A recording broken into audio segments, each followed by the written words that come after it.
Coming up, though, going to talk about exactly what it is that RFK Jr. wants to do, because I think that there's some in the media that are completely misrepresenting, fake news, completely representing what RFK Jr. wants to do. 7:15, time to check the roads on WTN.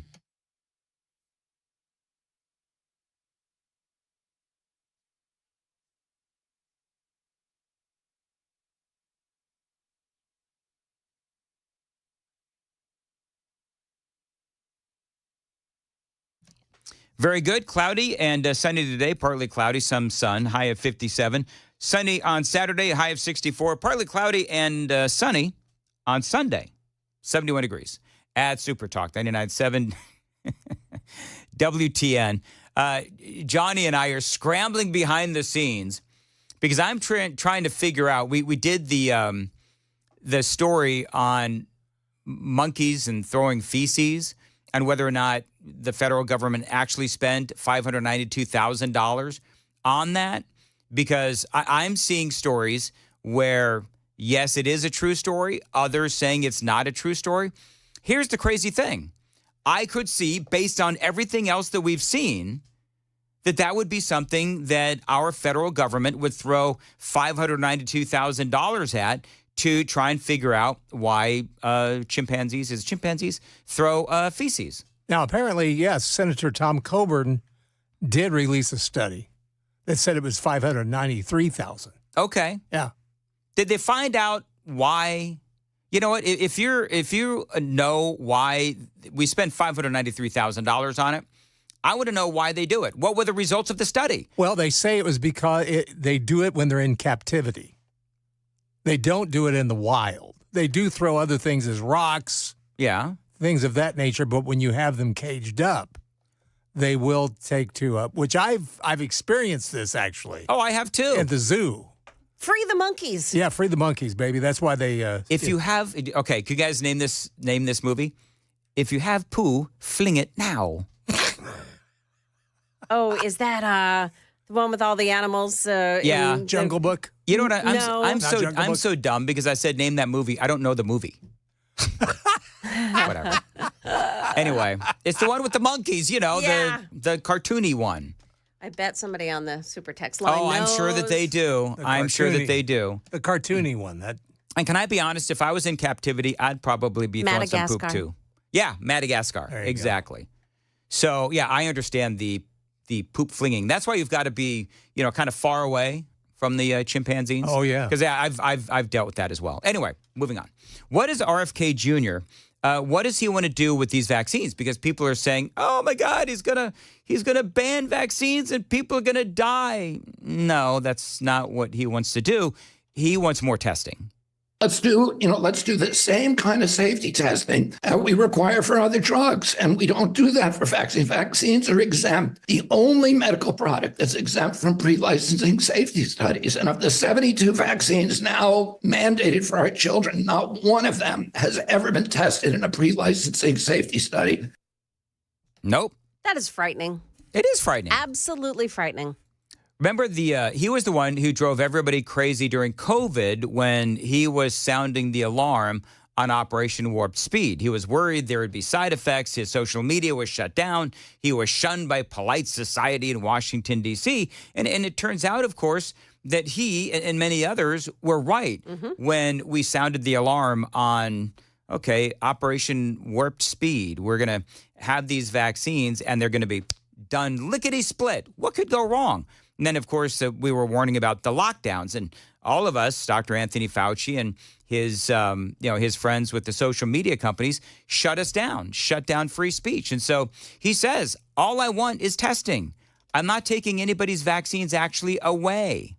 My vaccination policy will not take away vaccines from anybody who wants access to them. My only issue is they should not be mandated. I don't think any medical intervention should be mandated. And let me just say this. What I want is good testing, good safety testing for vaccines, good efficacy testing, so that everybody can make informed consent about whether they want this product or not, whether it's good for their age group, whether it's good for their cohort, whether it's good for them. Yeah. I mean, many people disagree with RFK. And I'm just going to tell you that for every opinion the man has, there are probably thousands of people, medical professionals, scientists, and everything else that disagree with him. And I do understand that. But listen, as a talk show host, and I've called myself a professional question asker many, many times, he's asking questions. He's asking questions, and he's got opinions. One of the things that I loved, I haven't played this yet, is the talking heads on CNN say that he's got no managerial experience to deal with all of these various agencies. If we're being intellectually honest, there's really no good reason why Bobby Kennedy, RFK Jr., should be HHS secretary. An advisor, a confidant, somebody who talks to the president and advises, but there's no managerial experience in his resume. There's nothing that says he is qualified to do this job that is in charge of the health of all of us, all these different lanes. If he has views and has insights around food sources, around vaccines, then those should be given an advisory role. All right, so to be clear, as far as his qualifications, he is an attorney, best-selling author. He's leveled massive lawsuits against these agencies and has been involved in organizations that promote his policies. But the current guy, Xavier Becerra, under Joe Biden, didn't have the experience either.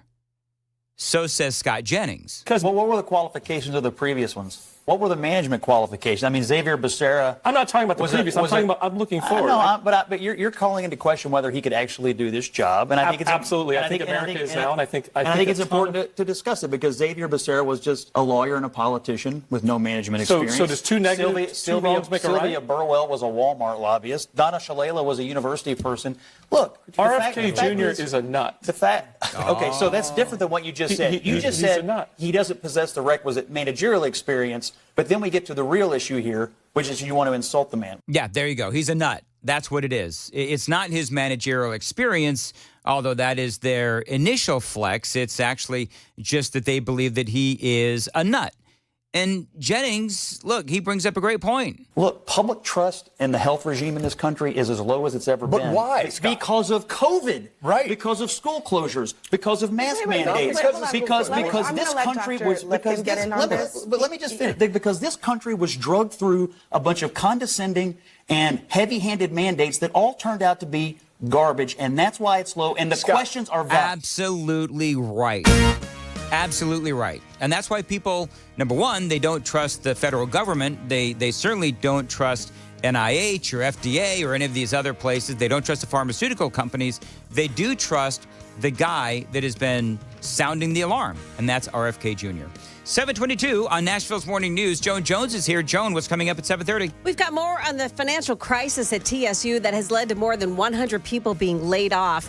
And a local man arrested after filming women while having sex. Those stories at 8 o'clock on Super Talk. Make that 7:30 at Super Talk 99.7 WTN. Thank you, Joan. 723, Dan Mandis here. Now is the time to call my friends at Cove Generators. Now, listen, you can get a great generator and you can get a free 10-year warranty that is well over $1,000 value if you buy your generator at Cove Generators. They specialize in backup, home, standby generators. Plus, they offer you great financing options as well. Those are also available. Now, Cove Generators, they are your premier Generac home standby generator dealer in the state of Tennessee. So be prepared for the next power outage and call Cove Generators and never lose power again.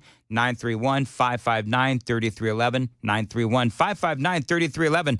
They can also service your Generac automatic standby generator or any brand of generator that you own. 931-559-3311, covegenerators.com.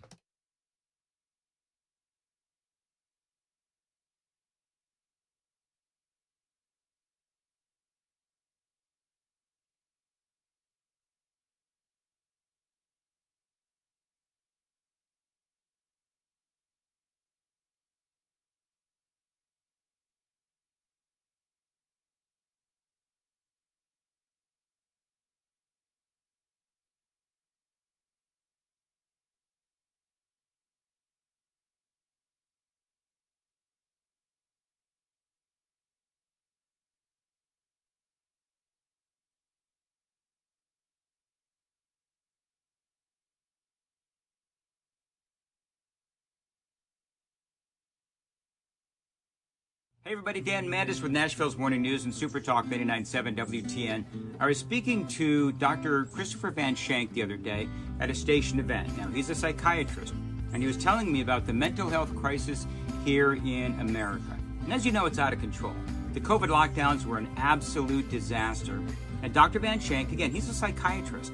And if you're one of those people, you feel like maybe you need to talk to somebody, I would recommend Dr. Christopher Van Shank. He can help you with addictions, depression, anxiety. He can also help kids with the same thing. He's been doing this for 15 years. He's been helping people, and he is here for you today. So if you want to check out his website is nolensvillepsychiatry.com. That's nolensvillepsychiatry.com. There's a whole list of issues that he can help you with. So check him out. If you feel like he can help you, give him a call. The number is below, and good luck.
Good morning. It's 7:30. I'm Joan Jones with your top stories. Tennessee State University has laid off 114 employees amid some financial turmoil.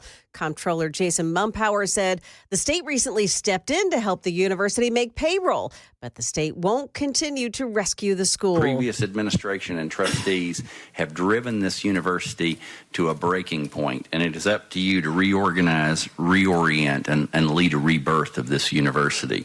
Among the suggestions from Mumpower, cutting academic programs that don't have significant enrollment and the sale of the school's Avon building downtown. It could pull in roughly $40 to $50 million, he says. A Texas man under arrest accused of plotting violent acts in the name of ISIS. Prosecutors say he was scouting potential sites to target. FBI arresting Anas Saeed in Houston, accusing him of being an ISIS radical plotting a mass casualty terrorist attack on U.S. soil. Prosecutors claimed the 28-year-old Saeed was researching how to make an explosive belt and was scouting potential sites for targeting, including military recruitment facilities. Authorities say he was obsessed with ISIS, making and spreading videos that celebrated their cause, glorifying violence. ABC Chief Justice correspondent Pierre Thomas. A local man's been arrested for videotaping himself having sex with women. Laura Cantwell is a former girlfriend of Matthew Vollmer. She spoke to Channel 4. This man needs to be held accountable, both in the court of justice, but also in the court of public opinion. And it's important to me that he knows that I'm the one who's doing it to him. Vollmer allegedly disguised a camera as an alarm clock. That's the latest news. Traffic and weather are next. I'm Joan Jones, WTN News. 7:32, Nashville's Morning News on WTN. Skip the hassle and sell your home with the strongest cash offer this fall with Mark Spain Real Estate. Their guaranteed offer is the easiest way to sell your home. Dan Mandis here, and with that guaranteed offer, you can skip the uncertainty and sell your home fast for all cash in as little as 21 days. There's no showings, no open houses, and no costly repairs. Just cash in hand and a stress-free sale. Listener Ryan said that Mark Spain Real Estate exceeded our expectations by helping us achieve significantly over their asking price. We cannot recommend Mark Spain enough. Their guaranteed offer gives you the peace of mind that your home will be sold when you need it to be sold. So skip the hassle and sell your home with the strongest cash offer this fall with the guaranteed offer from Mark Spain Real Estate. Tell them Dan Mandis showed you to reach out, 855-299-SOLD. 855-299-SOLD. You can always find them online. It's markspain.com to get a guaranteed offer on your home today. That's markspain.com and start packing.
We have no trouble spots this morning on 65 or I-24. Just some construction that closes down 2nd Avenue North between Demumbrian Street and Union Street. Traffic every 10 minutes every morning on Super Talk 99.7 WTN.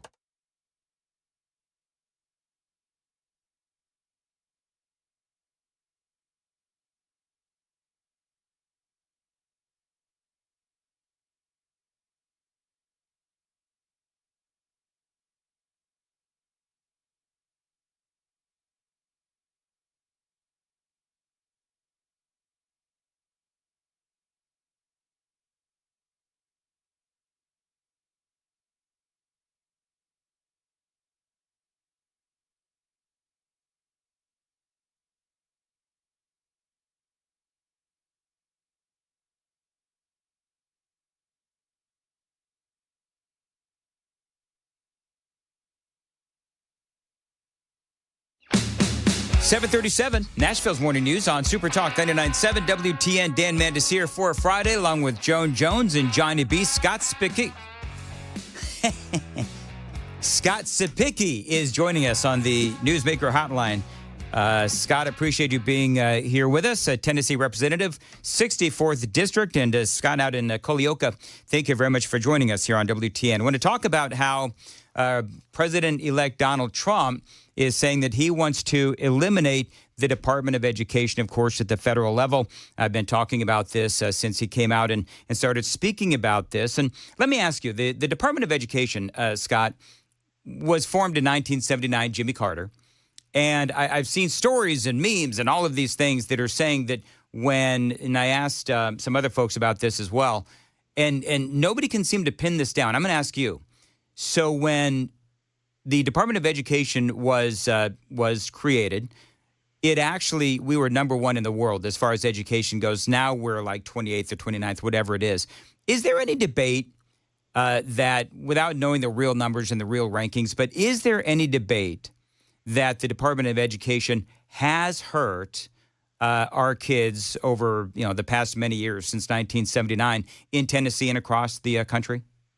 No, Dan. I don't think there's any debate on that question at all. You can look at the abject failure of the federal Department of Education as it comes to education, just like you spoke about, from falling from number one in the world all the way down, I think, like you said, to 28th or 29th. And the mandates that keep coming from the federal government are just leading to a classroom in disarray. And so, already been having conversations with my colleagues. We are very excited about the opportunity that President Trump may present to all 50 states to give us the autonomy and freedom to figure out how we can educate our Tennessee students in a way that is even more successful than we have been in the past. Scott Spicky is joining us, Tennessee Representative, 64th District out of Colioca. Let me ask you this, and this may seem like a strange question, but I've always wondered, because you just, the way that you framed that answer, is there a difference between like a student in Tennessee would be taught versus, a student in California? What would the difference be? Well, if you break it down into three sections, Dan, early education, middle school, and high school, early education across the whole country should be exactly the same. The fundamentals of reading, writing, and arithmetic, and trying to master those. When you get into middle school, that's when you may see some more nuances, but mainly in civics. The civics in California would be taught about things in California, along with federal issues, and Tennessee would be things that happen here with Davy Crockett and volunteerism and things like that. And then in high school, it's all the same things, geometry, algebra, trigonometry, social studies, biology, preparing them to be able to, when they graduate, Dan, make good decisions with their lives because they are educated and have those opportunities. So if this actually comes to fruition, what is step one from the state level? How do you ensure that the loss of funding, which we've already been talking about, you guys saying no to the federal funding anyway, because you don't want all those strings attached. And so it's almost like the conversation here in Tennessee is kind of already started. Oh, that's correct, 100%. Speaker Sexton and Lieutenant Governor McNally led that charge last year in summer studies, to where we kind of looked at this, and that's where the $1.8 billion came into play. We have the ability to do it right now, and I think maybe, just maybe, President Trump kind of saw those conversations, or his advisors, and said, hey, this is something that the states really want. And I think it would give us the ability to look inwardly at our educational system without the federal interference of DEI, CRT, social agendas, and talk with our teachers, our administrators, and education experts to say, okay, how do we get back to the basics so that our kids in Tennessee will be outperforming their peers across the state? And Dan, you know this, whoever gets this right is going to attract more people to their state. Well, that's exactly right. And that can either be a good thing or a bad thing, depending on who you ask. True. Talk about the strings that are attached. I mean, I know that you sort of, you said DEI and some of the other things, CRT, critical race theory. Can you get into some details on just some of the most egregious things that are crammed down from the federal government? I think, number one, that even if Trump isn't able to get rid of the Department of Education, perhaps those kinds of things can at least be eliminated from the Department of Education cramming down to the states. Well, I'll give you a great example that we just went through that AG Scrimetti and others fought. Was the Biden administration wanted to make those changes to Title IX, where boys would be able to go into girls' locker rooms, girls' bathrooms, and play girls' sports. Yep. That was a top-down mandate that was tied to federal funding, and thankfully the Supreme Court ruled that was unconstitutional, that you could not do that. And that's the kind of things that come down to us, that these liberal agendas that were up in Washington for the last 4 years, that they believe that this social engineering should happen across the country, and starting with the gender questions and the gender affirming things all the way down into elementary school. And let me tell you, Dan, that's a wall that I'll die on. That's not going to happen in Tennessee. Scott Cepicky is joining us, Tennessee Rep. 64th District. Scott, let me ask you this. Is there any concern? Well, number one, why has this not happened before? I mean, is this sort of, I don't know a lot about Washington, D.C., except that I hate it. But why haven't the Republicans stood up? I know it's been discussed, but why hasn't anyone very realistically said, we need to take a look at the Department of Education and we need to eliminate it? Why, since 1979, conservatives had not necessarily wanted the Department of Education in existence, but it's been here since 1979. Why is it only now that we're having serious conversations? Dan, that's the million-dollar question. And I've been listening to your conversation earlier about Robert Kennedy and this whole COVID thing. There's your magic answer right there, Dan. When COVID hit and the schools shut down and sent everybody home, moms and dads were sitting around listening to what their children were being taught by our educational system. And I think that triggered the revolution of saying, hey, we've got to get a handle on this. And I think we've done a very good job in Tennessee of passing legislation prohibiting those divisive concepts, prohibiting the critical race theory, and prohibiting the social engineering with gender-affirming care and gender-affirming studies. And I think we are leading the way in education on this. And I think what you'll see is if the federal Department of Education is absolved. Now, let's be realistic here, Dan. Yeah. We're not going to get a memo on Monday that it's closed. No, we won't. Right? It's going to be a step-down process because of all the grants and contracts.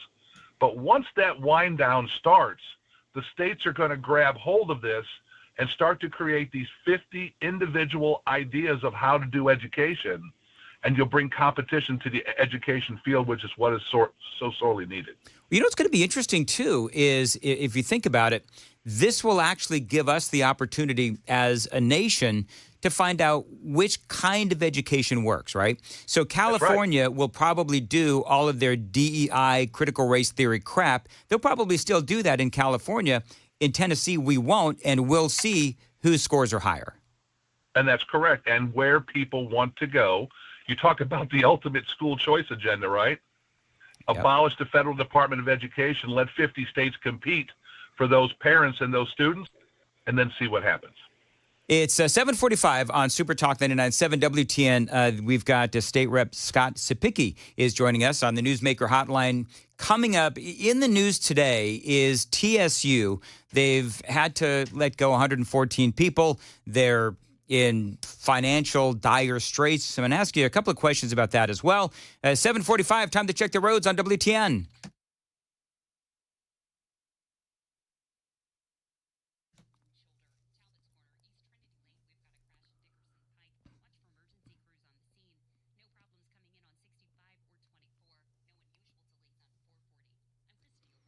Thank you very much. As far as today goes, some clouds, some sun, high of 57. Sunny on Saturday, a high of 64, partly cloudy on Sunday, and a high of 71. In the news today, Scott, we do have the headline, TSU. They're saying that they are owed over $2 billion, and now one of your colleagues in the state legislature is calling for an immediate infusion of funding. They say that, again, that is the headline, that TSU is owed $2 billion, and they've been underfunded for years. And I guess the question is, are they underfunded, and what can we do, if anything, to help TSU? Well, a lot of that $2 billion, Dan, has nothing to do with salaries or wages. It had to do with facilities, upgrades to facilities. A lot of this has happened. I've only been up in the General Assembly for 3 terms, going on my 4th. A lot of this has happened way in the past through discussions that they've had with TSU. I know currently the General Assembly, as you know, we voted to dissolve the board this last session because we were very dissatisfied with the management practices that board and the past president had with TSU, which put them in this financial dire straits. Well, they've had it, and by the way, it's G.A. Hardaway is asking the state Senate and the House to have this immediate infusion of funds. But you're right. I mean, I've been here for a long time, and it seems like TSU has always had problems managing the money that they do have, and so. I don't know. Some people have said, I don't know if I would agree with it or not, but some people have said that the more money that you put into TSU, the more challenges that they have managing that money. Now, I don't know if that's true. I don't know enough about the situation, but from your standpoint, it does sound like they've had a lot of managerial problems in the past.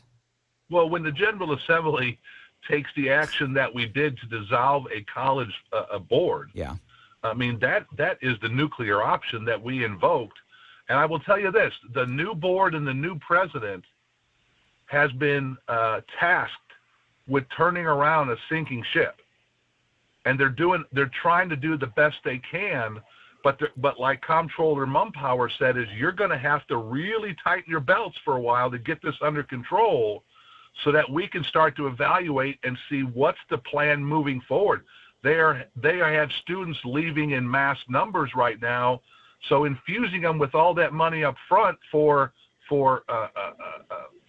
the ability to pay people that may or may not be needed is not good fiscal responsibility. I think we've got to figure out where this settles, and then rebuild TSU in a manner that will be self-sustaining and benefiting to the students that are there. Well, the question I would have then is: are you satisfied with the current board? Is there even more that you can do to try to fix the problems at TSU? And ultimately, I know what you just said, but my question is, can it be saved? Do you have an opinion on that? No, I think it can be saved. I think that the new board that the governor appointed, if you look at them, they are rock stars across the state of Tennessee. The new president is a rock star. They're headed in the right direction, but you got to get to the point where you know the damage to the ship first, and then you start repairing the most essential parts. And I think that's why Comptroller Mumpower made a suggestion to him of like, hey, you're going to have to look at these different degrees you're awarding and seeing if you're getting enough participation to maintain all of those different opportunities, and maybe focus on the bare bones and rebuild it on stability moving forward. There's a headline as well that I wanted to talk about. Apparently, and this is not going to come as a shock to you or anybody who listens to my show, because I have spoken about this, but ESL, English as a second language, there is a lot of students coming into our state where English is the second language, and is now being tasked on the schools to provide these kids with an education, even though they can't even speak English. How big of an issue is this coming up in the next legislative session? How can you fix this? It's going to be a priority to us. I've been talking to my colleagues in Oklahoma in education, and we're being hit with roughly about 700 to 800 million more a year in K-12 education, trying to mitigate. And let's face it, these illegals that are showing up to our state, because the federal government says that if they show up to our classrooms, we have to educate them. Yep. Which means I've got to find ESL teachers, and trust me, those teachers do not grow on trees. It's like an unfunded mandate from the federal government. It's like, all right, we're going to open up our border. We're going to fly these people directly into states and cities across the country, and you just deal with it. The headline is Rutherford County sees increased need for ESL resources in schools, and all the different counties across Tennessee have the same issue. And I don't know how to fix it. Trump is saying he's going to have some sort of a mass deportation, but how he does that remains to be seen. And I don't think Tennessee will fight him, but other states are saying that they're going to fight him, those blue states. But you're right. I mean, ESL teachers, they're hard to find, and we're just not set up for this many kids that don't speak English, and then they come in 7th, 8th, and 9th grade, they can't speak English, and let's be honest, in El Salvador, the education system there isn't the best. And so they're coming in, I don't want to insult them, but they're not really smart in their own country, and then they come here, and they're really behind, and they can't speak the language. What's interesting is my colleagues in Oklahoma, what they did, Dan, and I've already talked to my colleagues here, Oklahoma is sending the bill to the federal government saying, look, Biden administration, you created this problem in my schools. It is an unfunded mandate that I have to live by. So if you're going to create the problem, you should have to pay for it. And I think in Tennessee, we should be sending the federal government another bill for about $800 to $900 million to say, hey, you got to pay for this. Well, I'm sure they'll create this problem. You pay for it. I'm sure they'll get right on that. Well, we got Attorney General Skrmetti that's got a pretty good track record right now. He does. I'm a big fan of Skrmetti, and I very much appreciate you joining us. Scott Sapicki here on Super Talk 99.7 WTN, and talking about the possible elimination of the Department of Education. Joan Jones is coming up with the news at 8. Joan, what's coming up? Well, we'll have more on that TSU issue with their finances. It's letting go of some employees. And the biggest boxing match in recent history is taking place tonight. We've got a preview. Those stories coming up at 8 o'clock on Super Talk 99.7 WTN.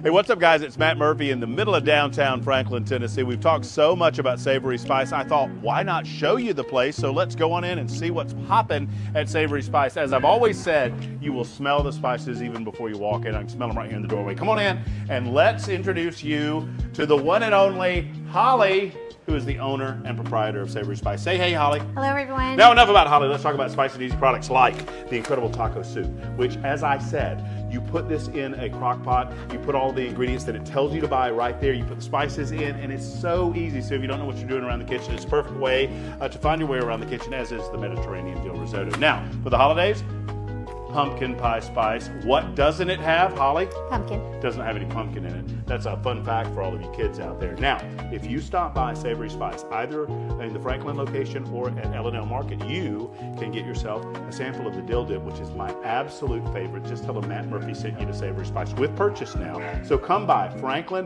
or L&L Market in Nashville and come see Holly and the entire crew at Savory Spice.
Well, good morning. It's 8 o'clock, and I'm Joan Jones with your top stories. Want to let you know that on 40 westbound at Spence Lane, it's exit 213. There's a crash, and the right lane is blocked off. Pretty slow in that area, too. The forecast and traffic still to come. A financial crisis continues today at TSU, where an action plan has been implemented to keep the doors open, including trimming the workforce. 114 people have been laid off. The school says they're in this situation partially because the former president boosted enrollment by giving out scholarships that they weren't in the financial situation to give.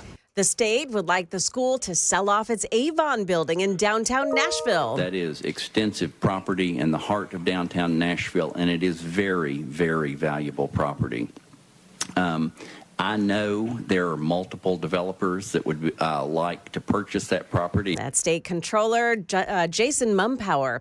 A Tennessee teacher is facing charges and a suspension after he allegedly threatened 14 students.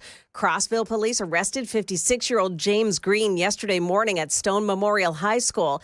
It comes after a parent told a school resource officer that Green had threatened the classroom full of students the day before. Green has been suspended and ordered to stay away from the school.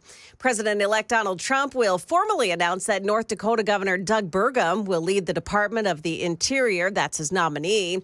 He teased the upcoming announcement at Mar-a-Lago last night. Now, Burgum is a multimillionaire former software company CEO who had been a candidate for the presidency but dropped out last December.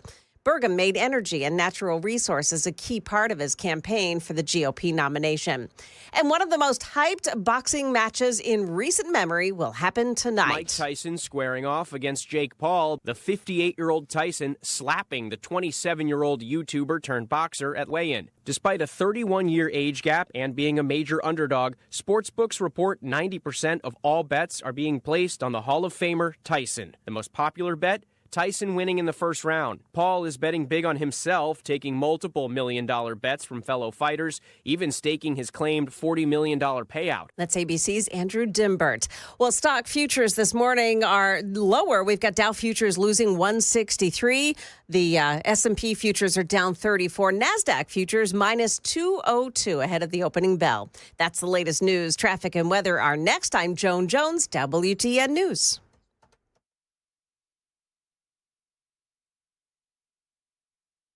The guaranteed offer is the easiest way to sell your home. It's really simple. We bring you an all-cash offer. You close in as little as 21 days. No home inspections, no lock boxes, no open houses. Go to markspain.com to get a guaranteed offer and start packing.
Got a crash. It's in the right lane of 40 westbound, right before Spence Lane, exit 213. And that crash is blocking the right lane. Also a crash in Talbot's Corner on East Trinity Lane at Dickerson Pike. And that one involves some injuries. Traffic every 10 minutes every morning on Super Talk 99.7 WTN.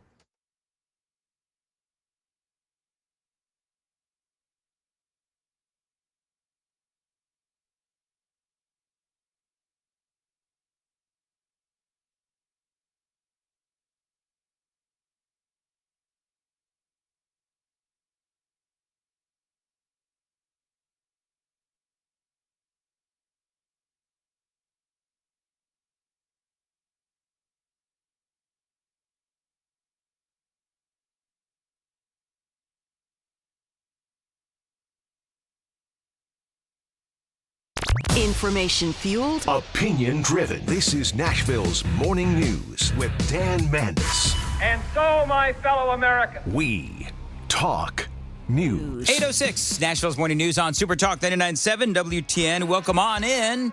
Johnny B's here. Joan Jones is here. I'm here, but we're all really small in comparison to Brian Wilson. I just hugged him and I realized how incredibly tall he is. You went into it for a hug on Brian Wilson? I did. I went in for a hug. You don't hug, so I thought I'd hug Brian. See, it always comes back to me. Have you noticed that? It always comes back to some sort of a slight against the host, which is fine. Well, I'm glad to be here. I forget. I have to push the button. Yes. Yeah. I don't do that at home. This is why you need to go away, Brian. That's right. I'm totally kidding. It's good to be here. The truth of the matter is, Dan, that I in about an hour, really, honestly, I'm going to be in the dental chair getting a root canal. Okay. And I was just thinking, as long as I'm coming downtown to do one unpleasant thing, I'd just add another. He didn't mean hugging me. He meant being here on the show. He meant. See, Yeah. I purposely didn't laugh because I wanted Brian to experience what I experience every day when I tell a joke. But the real truth is, I do have a root canal, and the truth of the matter is that I thought, well, if I stop by and visit with Dan and the gang, when I get in the dental chair, I won't need any anesthesia.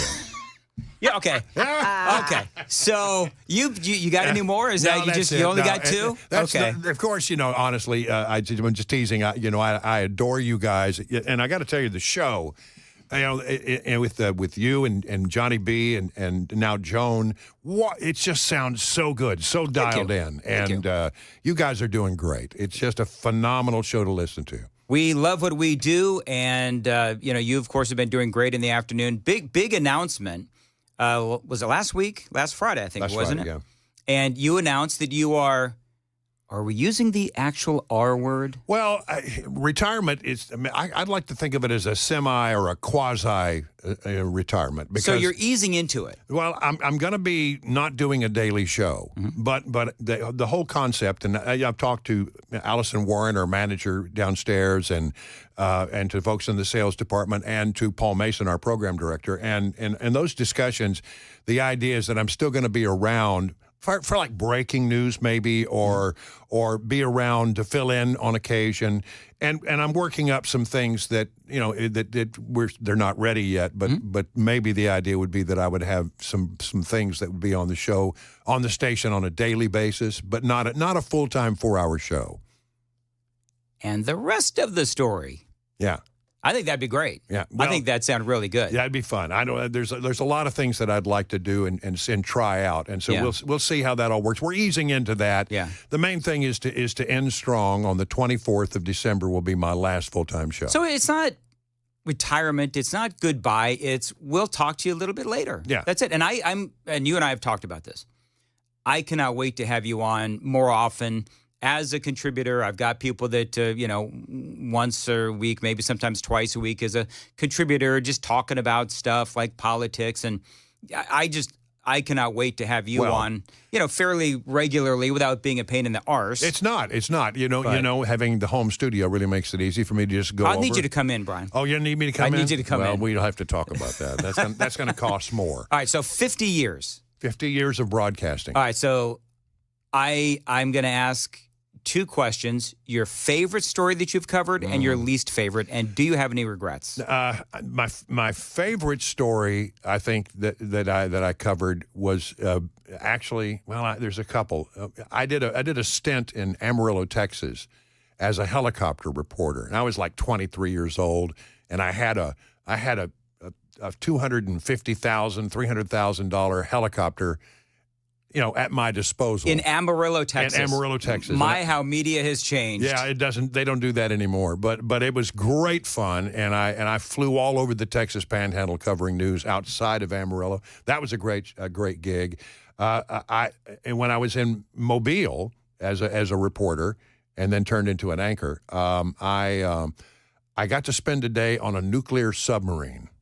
No kidding. I got on a Coast Guard cutter, and they took me way out into the ocean at the end of Mobile Bay, and I got on board a nuclear submarine, and then was able to ride it into port, and they were coming in for the very first time. It was the USS Alabama. And it was the only time that the USS Alabama was going to be able to come into that port because it was going to be stationed in the Pacific.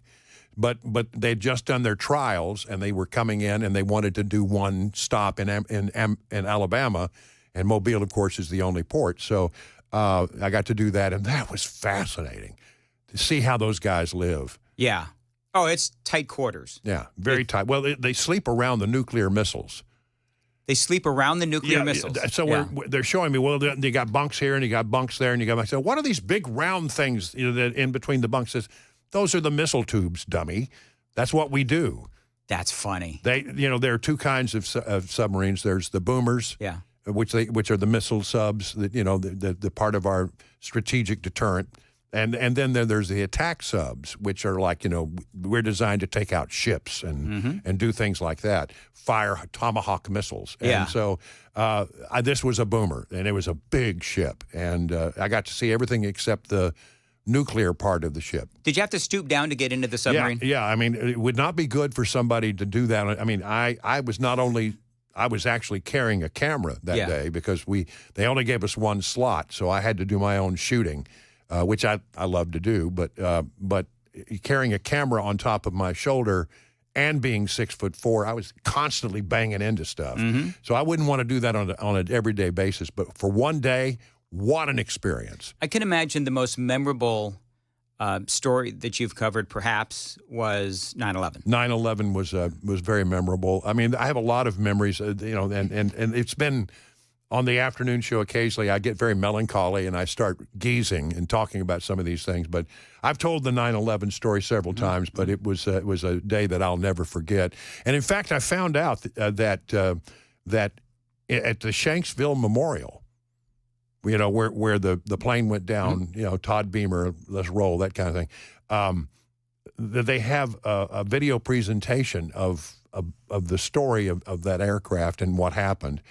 And my voice is in there. No kidding. From Fox News. Some sort of like maybe a montage? It's a montage, and they're taking sound clips from everybody. But I think I was the first person to report that there was another plane out there. Yeah. And that it was headed for the Capitol. What we found out now is that, and I just heard this the other day, I always thought that plane was headed for Capitol Hill. That's what I was told the day that I was on the Hill. They said, we got a plane headed this way. You got to get off the plaza. And they kicked me off the plaza. And I was still desperately trying to phone in, and phones were not working well, to tell the station, wait a minute, everybody, we've got another element to this story. There's another plane, and it's headed toward Capitol Hill. That's what they were told. Well, everybody then thought, well, no, it was going to go for the White House. I've always believed that the plane that hit the Pentagon was destined to hit the White House. Wow. But it's hard to find the White House. It's not a very big building among a lot of other tall buildings. But when you're coming down the river, it's easy to see the Pentagon. You can't miss it. It's one of the largest buildings in the world, and it's right there.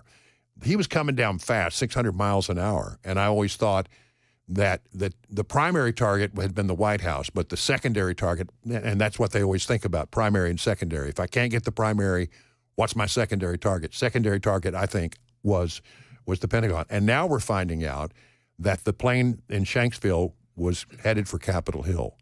And so the idea where they were going to take out the White House and Capitol. Can you imagine a plane crashing into the dome? That would have been horrific. Horrifying. They had already evacuated everybody out of the building. It's so crazy because you have had, as we take a look back at 50 years and then look forward, but what I'm going to ask you coming up after the traffic is, you go from being a television reporter and all those things, and then you get in talk radio in Washington, D.C., the belly of the beast, and then you come here. I want to talk a little bit about that transition for you. Right now, we're going to transition into traffic on Super Talk 99.7.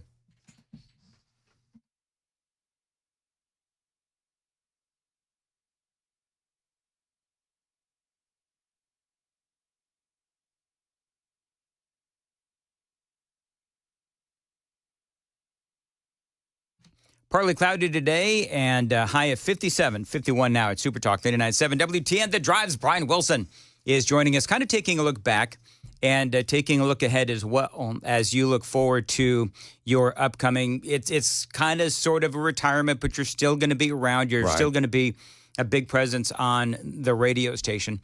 You go from television, Fox News, then a talk show host on one of the most important talk radio stations in the country, which is WMAL. And then you come here. Well, I mean, it's an interesting thing. When I left Fox News, I didn't know what the next thing was going to be. And I guess I started starting to try to start a business, and it was going pretty well. But I got a call one day from the producer over there. Hey, would you like to come in and fill in? Just fill in. And I said, I'd never listened to the station one time.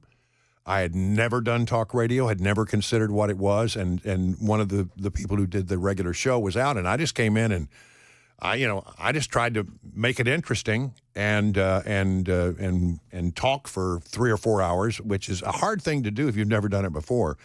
And then they said, that was really nice. Would you be interested in coming on full time?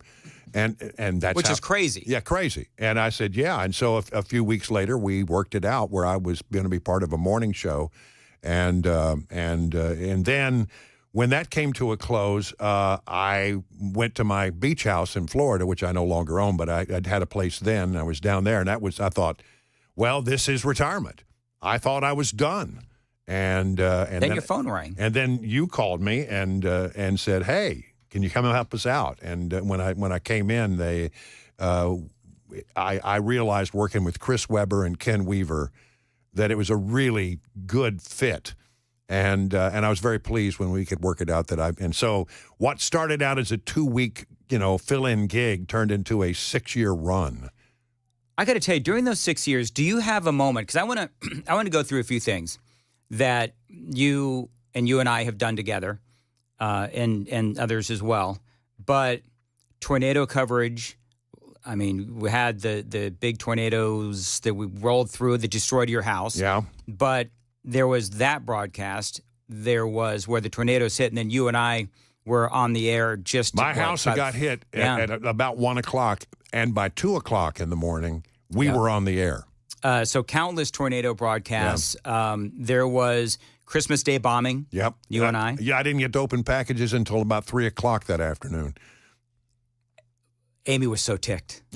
Oh, my goodness. Well, but you had to do it. You had to cover absolutely. It. Right, she got a very quick lesson into what it's like to be married to a radio guy, radio news guy. And, of course, January 6th of 2021, you were at the Capitol. Right. So you have been involved in some of the biggest, news events, and, of course, the shooting as well. Right. And so, I mean... Oh, in fact, that's what I think one of the things that made Fox News is that, it was still an up-and-coming thing. And, and then the D.C. shooter spree. Oh, that one, yeah. That one. I became the lead correspondent on that story, mainly because I had done local news, and they just thought, well, he knows how to do it. He knows the police. And, I had done that kind of stuff at WTTG, and so they said, just send him. And ended up being the lead correspondent on that story during prime time, and it was quite a story. And then here in Nashville, the Covenant shooting. Yes, so right, the Covenant shooting. Right. Do you have a particular story that you feel like it was either an important or the most important moment for you? I think favorite is kind of like the wrong word to use. You can't use the word favorite when you're talking about tragedy. But there's been a lot of things that have happened that you've covered. Do you have one that you find has been the most memorable or impactful to you? I think it's 9/11. There's no doubt about that. Covering 9/11 was, that was an unbelievable day, and I got through the first day pretty easily. It was just like head down, get the job done, and that's the way it is. What always happens with me is that the emotional stuff comes a little bit later. The emotional reaction to what has happened comes later. And I remember driving in the next day. I was listening to a country radio station, and they had a thing they did every day where they stopped at noon and played the national anthem, which I thought was very cool. And so I was listening, and I'm driving into the Pentagon, and it's the day after 9/11, and there's practically no one on the roads. And I'm coming into the Pentagon, and I'm driving past all of this death and destruction that had occurred, and then they played the national anthem, and I lost it. Yeah, I had to pull over and just have a moment. And so that almost always when I'm involved in something that is really tragic or traumatic, I always get it done on when it's important and it's breaking, and then I have a meltdown later. Yeah. And I, that was therapeutic and good and cathartic to sort of get that out. How about here in Nashville? I think I've named the big four. There was the tornadoes. Right. There was the Christmas Day bombing. There was Covenant shooting. And, of course, you were on the air in Nashville, during the Capitol riot there in Washington, D.C. I think there's been a lot that you have covered and taken part in all of this coverage. So I think that your impact on WTN and the Nashville community, I think is pretty unmatched for radio. I think you've done just a thank you. spectacular That's very gracious job. of you. And can I just say a word here, and that is that, when I put this out, I went out on social media, and the announcement was sent out on social media. I have been absolutely overwhelmed by the gracious comments made by people who listen to this radio station. You and I are very lucky to be at a station where we have this really incredibly warm relationship with our audience. I mean, it's unlike anything I've ever witnessed. And, Fox News had that kind of thing with its audience, but you never really felt it. I've been overwhelmed, and I just want to say thank you for all the gracious comments that people say that they've enjoyed what I did, and that they wish me well in retirement, and it's been overwhelming, and I just want everybody to know how much I appreciate that. Do you know who was a big fan of yours? Who? My mother. Really? So you remember? Maybe I met your mom. Yeah. Yeah. So when I don't remember exactly what we did, but I used to be part of the gang of four. I think was it once a day, whatever it was. And she came in. So she never really understood what talk radio was. She had no idea really what I did. Now you talk on the radio. What do you do? So I would send her those tapes of me with Chris and Ken and you. Right. And so she could understand what it was that I did on the air. And she would just love those segments. She would look forward to it every day. It was fun. Yeah, it was a lot of fun. And for me, those segments actually gave me something to send to my mom so that she could understand what I was doing. Wow. And she was just like, she got to know Brian and Ken and Chris, and she would ask about everybody. And she did. She grew over the couple of years that I did that. She grew a relationship with you guys. Yeah. Just based on those segments. That tells you how impactful this radio station is and how impactful you guys are. Yeah. Well, and she was a big fan. And I remember she was sitting right here where I was sitting, and I was sitting in your chair, and she took a picture of me. I don't take great pictures. I hate to have my picture taken. I never do it well. I don't feel like I'm one of those people who can smile on cue. I just can't do it. And so everybody says, why do you always look so somber in pictures? But she took a picture of me that was one of the best pictures that I've ever seen, and I used it for a very long time. Yeah. Well, you did. You had a rather relaxed look about you. We should try to post it somewhere. If you send it to me, I'll go ahead and post it. Well, we're done with this segment, and as usual with you, the time just kind of flew by. I just want to thank you for making me look good because I hired you. And thank you also for being, when I was the program director, I think I was your boss for, 6 years or so, whatever it's been. And you were just always and remain the consummate professional and just an incredible talk show host. And part of me that feels like, I'm very happy for you that you are going out on your own terms, because as we all know in radio, that almost sometimes never happens. It's very rare for it to happen. It is very rare that it happens. So I just want to say congratulations to you. Thank you. It's not goodbye. I'll talk to you very, very soon. Yeah, and this wasn't unpleasant at all. No, and you're still awake. Now I go get the root canal. There you go. Well, you have fun with that. And Joan Jones is coming up with the news at 8:30, 8:25. Joan, what's coming up? Well, witnesses jump into action during a stabbing attack in South Nashville. Also, a Tennessee state representative gives thumbs up to dismantling the Department of Education. Those stories at 8:30 on Super Talk 99.7 WTN.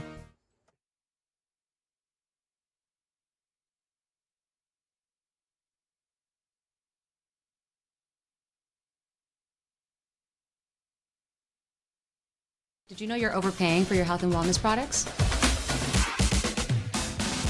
With over 20 company-owned brands offering its members vitamins, supplements, wellness, and skincare products, you're able to save up to 70% off retail. Members Nutrition can't change your life, but we can change the way you live.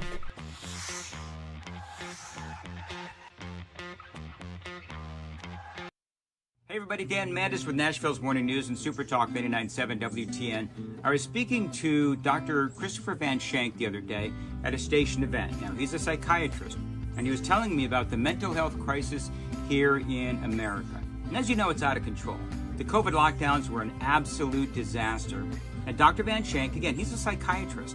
And if you're one of those people, you feel like maybe you need to talk to somebody, I would recommend Dr. Christopher Van Shank. He can help you with addictions, depression, anxiety. He can also help kids with the same thing. He's been doing this for 15 years. He's been helping people, and he is here for you today. So if you want to check out his website is nolensvillepsychiatry.com. That's nolensvillepsychiatry.com. There's a whole list of issues that he can help you with. So check him out. If you feel like he can help you, give him a call. The number is below, and good luck.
.30 now, and I'm Joan Jones with your top stories.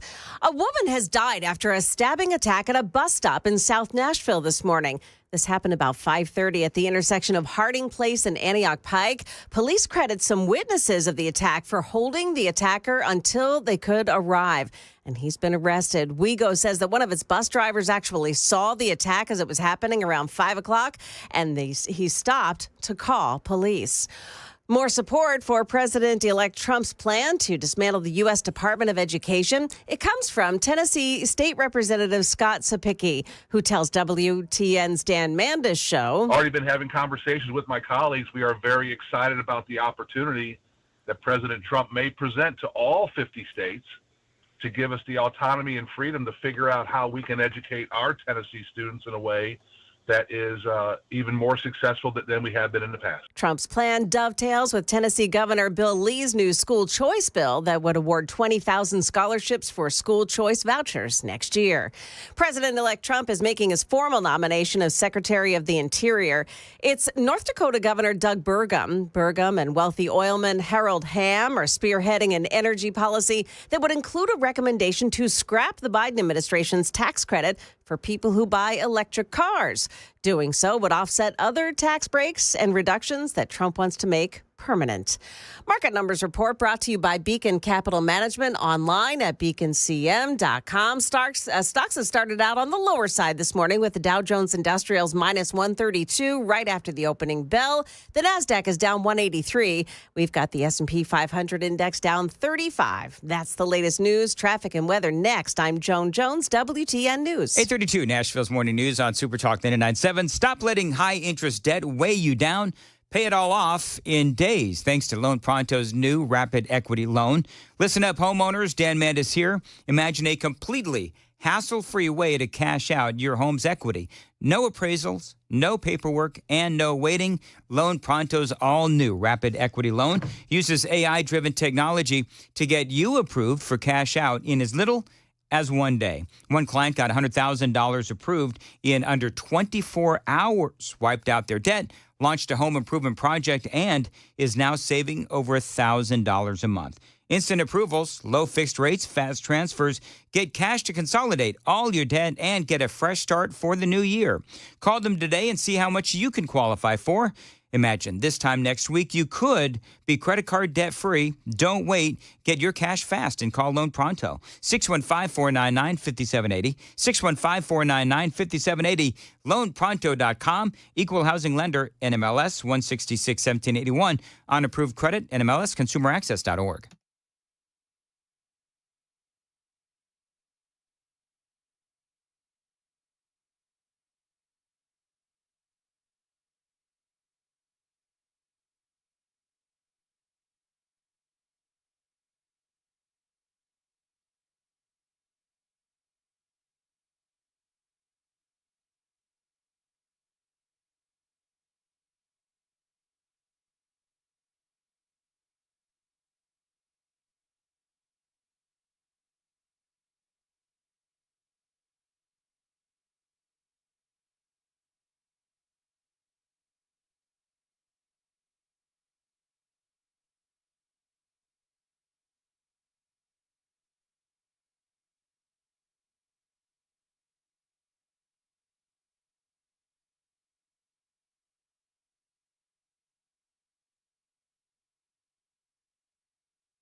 Got a crash in Midtown, 14th Avenue North at Charlotte Avenue. That one involving some injuries. Talbot's Corner, still working that one. East Trinity Lane at Dickerson Pike. And the right shoulder is blocked off in Oaks. Make that Whites Creek this morning at Briley Parkway westbound, west of Clarksville Pike, exit 21.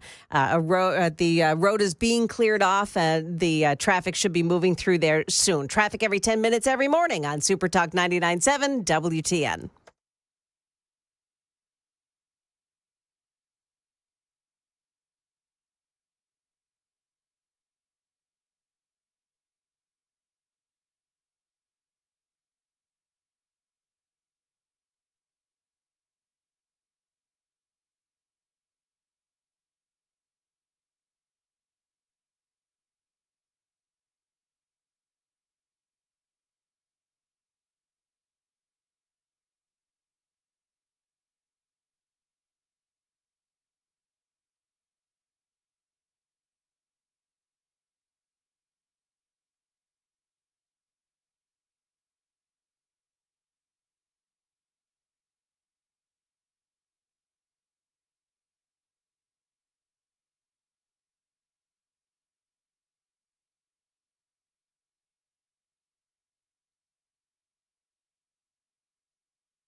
.838, Nashville's Morning News on Super Talk 99.7 WTN. Welcome on into the Gang of Four. Johnny's here. Good morning, Johnny. Good morning. Johnny has done a heck of a job today. He does a heck of a job every single day, Dan. Johnny B, the B stands for beast mode. Love it. That's exactly right. Joan is here. Joan's also done, they've done okay today. Hey now. Chris is Joan's here. magnificent. I caught Joan singing the Cars for Kids song in the back. Yeah. She was jamming out. Except I was singing different words to Yes, Johnny. she was. Yeah. It was not safe for work. Yeah. No, I made sure the microphone was off before I sang Did you do a Cars for Kids cursing parody? Not recommended for airplay. No. Remix. It was pretty good. You know what? We need to do that on a podcast or something, Joan. Oh, okay. I would be willing to do it for a podcast. You know, Amy just did her first podcast, my wife. She did a podcast? She did. Now, it was for her work. And you're going to ask me what she does for work, and I'm going to kind of try to explain it in 5 seconds or less. Basically, she works for a big apartment building owner. Okay. Apartment complexes. And her job is to make sure that the low-income housing is compliant with federal regulations. That sounds exciting. It's really not. Are they going to replace her during the months after she has the baby? Oh God. So Joan throws. Congratulations, Dan. Yeah, I know. Isn't it so exciting? So Joan throws at me at 5:35 this morning. Okay. Okay, you hear the little patter of little feet running through the Mandis household. Mm-hmm. Gosh, that's so nice. Dan, I think the baby needs to change the diaper. Nope. So Joan says that she has this dream, and her dreams always come true, that Amy was pregnant. And I was actually sitting on a sofa next to Amy, and I asked if I could rub her belly because, I wanted to feel the baby kick. And she let me rub the belly. I have to say, I'm not wrong on these things generally. Anyway, so Amy responded. Amy responded via text. You ready for this? I'm ready. Amy responds and says, I'm not pregnant. This uterus is locked up tighter than Fort Knox. I wonder if she brought that kind of comedy to her podcast. I guarantee you she is not pregnant in any way, shape, or form. Now, hey, listen, things happen, buddy. Yeah, I know. Yeah. Anyway, moving right along. So said I know. So now where Chris and I are talking, and Matt Murphy has randomly arrived in the studio. Wait a minute. That would be Uncle Matt and Uncle Chris. Yes. So Murphy Show is in here now. Chris is here. We just had Brian in here earlier. Have them all now. Wow. We're rolling deep. Well, that's why I'm here.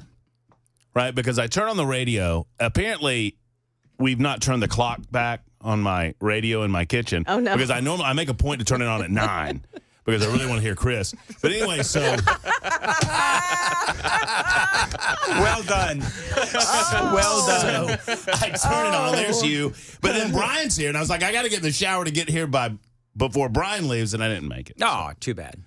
But hey, Dan. Brian leveled a couple of really funny jokes, too. They were hysterical. Well, when you're sitting in Nashville traffic trying to get here in time for the Gang of Four, because I want to be a part of it. Yeah. You think of these jokes because you have plenty of time in Nashville traffic. Brian said, I'm going in for a root canal, something to the effect of, I don't know which is going to be worse, the root canal or sitting here with you. Oh, jeez. And then he wasn't going to need anesthesia. And then he said, I'm not going to need any anesthesia. And then you come in with your joke. It's all fine. I actually came in to thank you. I'm sorry to interrupt. I apologize. You guys have so much fun in these visits, but I just wanted to come in to thank you. For tomorrow. I mean, the MMA thing? Yes, the armored MMA. Look, here's the real story.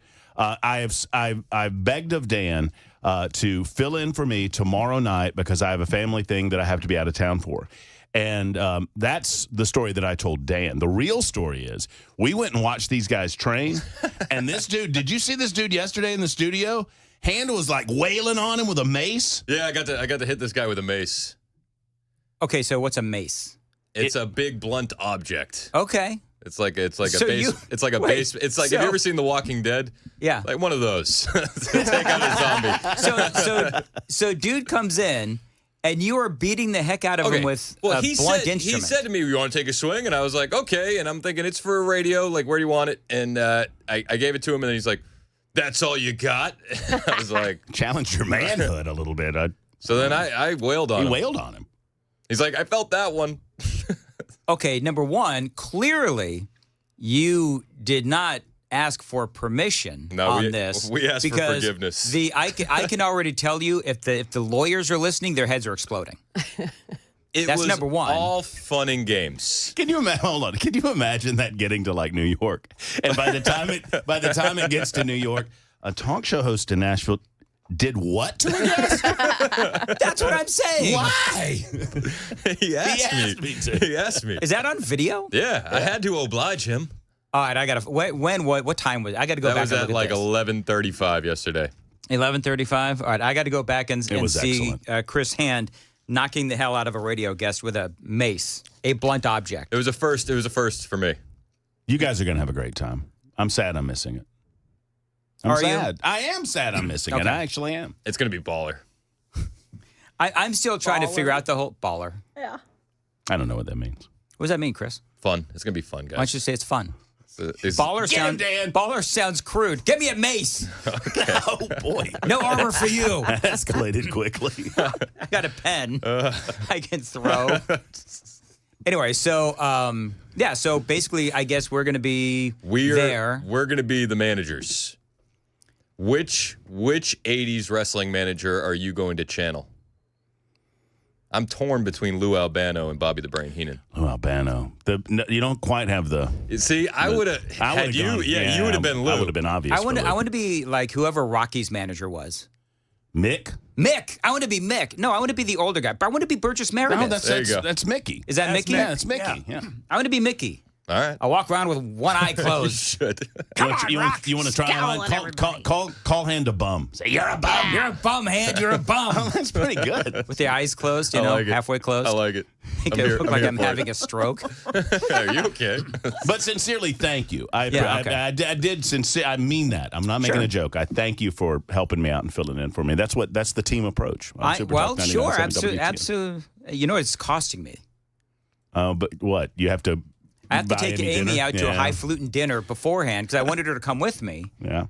Because, of course, I'm such a real man. I can't go to this thing by myself. So I tell you got to come with me. I tell you what. Yeah. This is what I'll do for you because they know me. This town knows me. Just wherever you go to dinner. Sure. After dinner, just hand them the little thing that they give you and said, Murphy says he's got this, and they'll take care of you. Good. Yeah. I'll try that. Yeah, just try that and see what then happens. I'll pull out my credit card. On Monday morning, we'll find Dan in the kitchen washing dishes. That's exactly right. I like how he said, tell him after you get the food. Yeah. You know Murphy. Right. I think this will be, now, I can't get a handle on, are we sitting with listeners or no? Somebody said we were, others said, I don't know.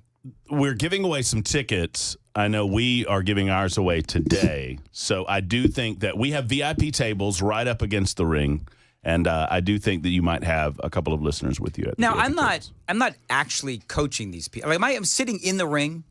Yeah, you got to be there. Yeah, they're depending on you. Dakota said to me when I interviewed him, you're a fighter. Yeah. Dakota Walker's your fighter. Okay. He's fighting John Bibby. Yep. And he said, I don't know what I'm doing. I hope that my manager does. That's what he said. Dakota, you're in big trouble. I'm just going to say, come on, Dakota.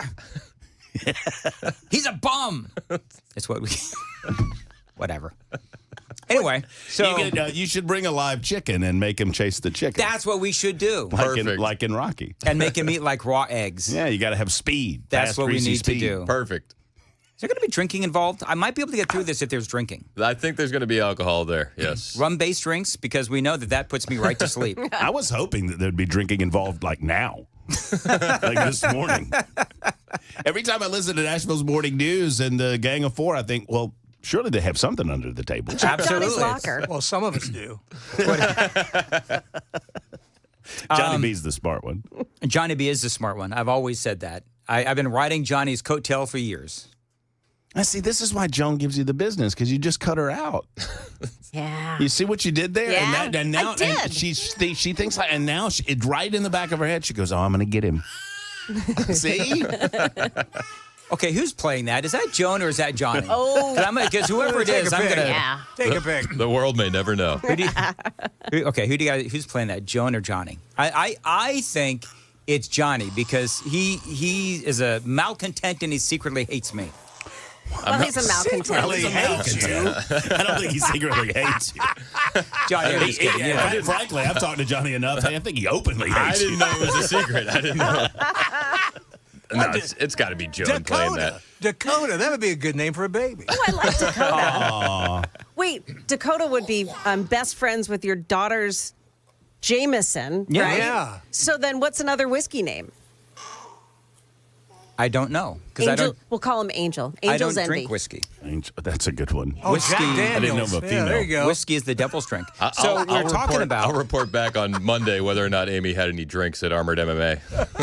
Oh, she will. Feel her belly. It'll become Hammered MMA. Wait, is the rumor that Amy's pregnant? Is that the rumor? That's the rumor that's Joan, been started. you missed it. You came in late. Joan had a dream that Amy was pregnant. And generally, I am spot on these things. Not this time. That was really quick. So Amy sent me a text live on the air, and she said that I'm not pregnant. My uterus is locked up tighter than Fort Knox. Yeah, well, the little swimmers don't know Fort Knox necessarily. Some escape. Yeah. No. She don't know my swimmers. Okay. All right, fellas. Oh, man. Yeah. Straight off into some bad territory. Before this segment started, I thought we were going to be talking about flinging poop, and it's taken a completely different turn. Oh, man. Flinging something, all right. Everything I'm thinking to say is inappropriate to say. Everything. Dan, you've managed. That's the best radio corner I've ever seen anybody go into. It's like there's no getting out Dan, of it. are you wiping your eyes? You don't know my swimmer. What? She doesn't? What? Yes, I'm wiping my eyes because I'm laughing. I'm laughing at my own jokes because nobody else will. No, we laughed on that one. That one's funny. It was good. It was good. Kids are really good at laughing at your jokes. We were. Little ones? Yeah. But they're so juvenile. You know. It's perfect. We were talking. I actually want to explore this. So Amy did a podcast regarding her work, and Chris was telling me that Virginia wanted to do a podcast, like a First Wives Club of podcast WTN. of WTN. So I'm thinking that Amy and Virginia and Joan, and if E wants to do it, she can do it too. And if Glenna wants to do it, get all the ladies together and they can see just how hard this is. As you can tell by this segment. Listen, I know how hard it is. I'm going to send my husband in. There you go.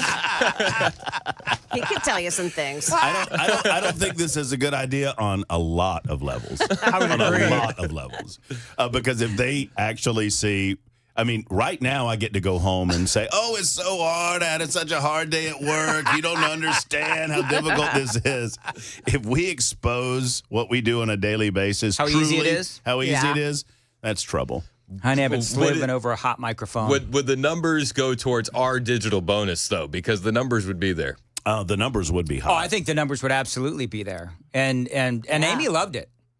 Amy, I've got a picture of her with a microphone, and it's like, wow, now you kind of know what my life is like a little bit. Did she enjoy it? She did? She loved it. I think she would be good at it. Oh, I think she'd be great at it. She's really, really smart. It's Friday, and I'm trying to suck up. Yeah. Can you tell? She don't know your swimmers.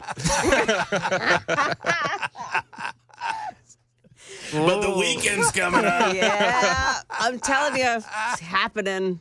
It's happening. All right, so I think this has become sufficiently awkward. It is 8:53, and Chris. Okay, well, I got everybody here. So, Matt, what's coming up on your? Are you 3 to 7 today? I'm in for Brian today. Okay. You know, Brian is doing the Monday, Friday off thing plus root canal, so I'm in for Brian today. But we'll have a visit with Jay St. Clair and talk about what qualifications are necessary to actually be an attorney general, because the left is absolutely freaking out. Matt Gaetz isn't qualified. He's not qualified. He's not qualified. So let's find out what qualifications are in the Constitution of the United States. Love it. And I'm gonna be really hyper focused on RFK, this pick for HHS. I'm gonna be pushing so much medical misinformation that Dan will be suspended on Monday. That's what I'm gonna go for. And on that note, Joan Jones, what's coming up at 9? We'll tell you, TSU is in trouble, and now it's cutting its staff. Also, some civic heroes to the rescue during an early morning attack. Those stories coming up at 9 o'clock on Super Talk 99.7 WTN. Thank you, Joan. Dan Mandis here. The question for you, if your roof was destroyed in a storm, how much of that replacement cost would your insurance company cover? Now, if you don't know, you really do need to ask, because some insurance companies, they will not pay full replacement cost. They'll deduct money for an older roof. And this means that the insurance company will depreciate how much they pay for your roof claim.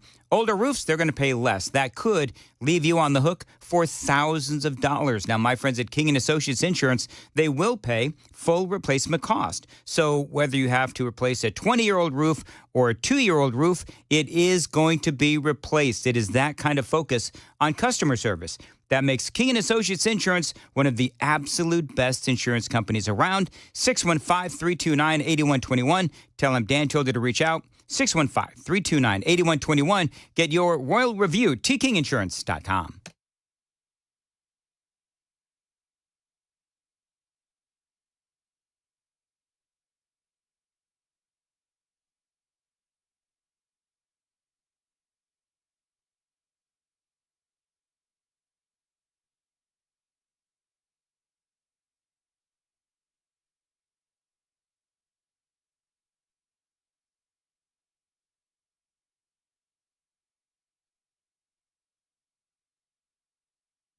Hey, what's up, guys? It's Matt Murphy in the middle of downtown Franklin, Tennessee. We've talked so much about Savory Spice. I thought, why not show you the place? So let's go on in and see what's popping at Savory Spice. As I've always said, you will smell the spices even before you walk in. I can smell them right here in the doorway. Come on in, and let's introduce you to the one and only Holly, who is the owner and proprietor of Savory Spice. Say hey, Holly. Hello, everyone. Now, enough about Holly. Let's talk about spicy and easy products like the incredible taco soup, which, as I said, you put this in a crock pot, you put all the ingredients that it tells you to buy right there, you put the spices in, and it's so easy. So if you don't know what you're doing around the kitchen, it's a perfect way to find your way around the kitchen, as is the Mediterranean dill risotto. Now, for the holidays, pumpkin pie spice. What doesn't it have, Holly? Pumpkin. Doesn't have any pumpkin in it. That's a fun fact for all of you kids out there. Now, if you stop by Savory Spice, either in the Franklin location or at L&L Market, you can get yourself a sample of the dill dip, which is my absolute favorite. Just tell them Matt Murphy sent you to Savory Spice with purchase now. So come by Franklin or L&L Market in Nashville and come see Holly and the entire crew at Savory Spice.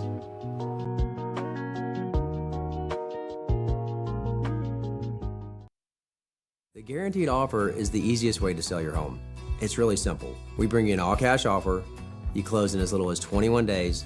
No home inspections, no lock boxes, no open houses. Go to markspain.com to get a guaranteed offer and start packing.